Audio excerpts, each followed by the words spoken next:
Jake Sherman and folks, you guys are still with us. He didn't say a lot, but at the same time, he said quite a bit. At the end there, he said, you know, people should vote their conscience. There's two votes that he could be talking about: the ethics committee vote to release this, if that were to happen at some point, and a privileged, resolution. God, that's a mouthful this time of day. By Sean Casten of Illinois. Privileged resolutions, Katie. We should just talk about that for a second. These are privileged in the sense that any member could bring them up at basically any point in time. They go to the floor. The leadership could delay a vote on it for a certain period of time, but eventually, if it meets the privileges of the House, it will be brought up for a vote. It could be tabled. But again, if you have, you know, every Democrat not voting to table it with a handful of Republicans who don't like Gaetz, that's going to be a difficult vote for House Republican leadership to control. I'll be honest with you. They will need, you know, a dozen or so, maybe a little bit more, 20 or so votes. I bet a bunch of ethics committee members recuse themselves, so the numbers might be funky a little bit. But you could see that coming to a vote, and you could see that being a very interesting breakdown.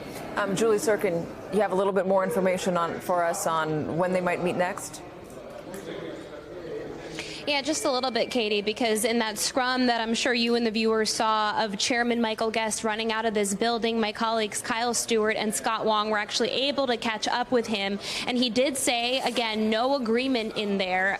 If one Republican voted with all Democrats to release the report, it would be made public. So perhaps the disagreement has something to do with that. People aren't on the same page. But he also said that the committee will meet regularly for their regularly scheduled meetings this year. So he's not closing the door on this matter. He's not throwing this out entirely. He's just saying that they did not come to an agreement in this meeting. They will be meeting again sometime until the rest of the year. There's about a month and a half left in the year, of course. And these will be their regularly scheduled meetings. So this matter is not going away. We will be spending a lot more time in this hallway in the next coming weeks because, again, at the other side of this Capitol, you still have pressure on Republicans, Democrats alike, maybe not all of them publicly, but certainly privately, want to see this report in some capacity, whether that happens publicly or whether they're able to see it behind closed doors, perhaps, or whether it leaks to them remains to be seen. But this matter is just not going away. Chuck, how much pain are they going to be willing to put themselves through? I think the question is, how much pain is Donald Trump willing to put them through? Right? And look, I think the Gaetz thing is quite personal for many House Republicans. I think Jake and Julie can speak better to this than myself, and I'm not as frequent up there. But this is why I think it. You know, look, I don't know if a public ethics report would 100% derail Gaetz in the Senate. I really don't believe it's 100% derailment. I think it's likely. I certainly, you know, I enjoy sports gambling. I certainly would make the no vote on Gaetz the favorite right now than the yes, he'll get confirmed. But I don't think you can rule out just some personal animosity to Gaetz that just brings some House Republicans to say, you know what, I can't do it. I can't. I don't care if MAGA comes after me on this. I think I can separately focus on Gaetz and not worry about MAGA coming after me. So I don't. But I also don't believe that a public report definitely ends Gaetz's bid for AG. Yeah, Trump and the people around him have insulated themselves pretty well against any and all misbehavior, as we've seen time and again.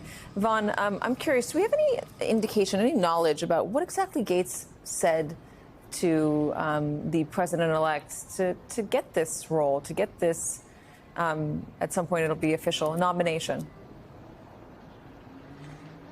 Not exactly, Katie, but I know that that day that he was traveling with him when it was offered to him, I think it was not unsurprising to anybody to see that he was the one that was tooling around with Elon Musk and the close campaign advisors around Capitol Hill and then back to Florida, because he really, I've been covering him, Donald Trump, now the last 3 years since he left the White House, and Matt Gaetz was a very frequent presence, along with Marjorie Taylor Greene, on the campaign trail.